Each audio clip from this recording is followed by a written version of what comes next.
விஜயோட பரப்புரை. அது உண்மையிலேயே வந்து கூட்டமா, இல்ல மாநாடா அப்படிங்கிற அளவுக்கு என்ன ஒரு கூட்டங்க திருச்சியில. அப்படி ஒரு கூட்டம். உண்மையிலேயே கதிகலங்கி போயிருக்கிறது திமுகவும், அதிமுகவும். ஆனா, வலிக்காத மாரியே ரியாக்ஷன் பண்றாங்க. இதான் பெரிய கூத்து.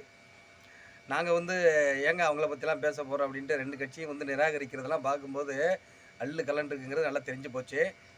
விஜயோட இந்த கூட்டம் உண்மையிலேயே யாரும் எதிர்பார்க்காத கூட்டங்க. அதாவது மாநாடு அப்படிங்கிறது திட்டமிட்டபடி நடக்கிறது. ஒரு திட்டத்தோட அங்க வர்றாங்க. ஒரு கூட்டம் சேருது. அது ஓகே. ஆனா ஒரு பொதுக்கூட்டத்தில, ஒரு பரப்புரையில இவ்வளோ கூட்டமா? பெரிய ஆச்சரியம்.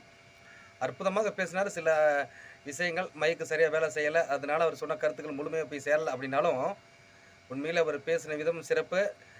அதே மாரி அங்கிள் அப்படின்னு எப்பயுமே சொல்லுகிற முதலமைச்சரை இந்த தடவ மை டியர் சார் அப்படின்னு சொல்லியிருந்தாரு. அது வரவேற்கக்கூடியது. சில விஷயங்கள் வந்து அந்த இடத்திற்கான மரியாதை கொடுக்கணும். ஒரு முதல்வர் என்னதான் இருந்தாலும் ஒரு முதல்வர் நமக்கு அப்படிங்கிறனால, அந்த மரியாதைய மெயின்டெயின் பண்ணியிருக்காரு.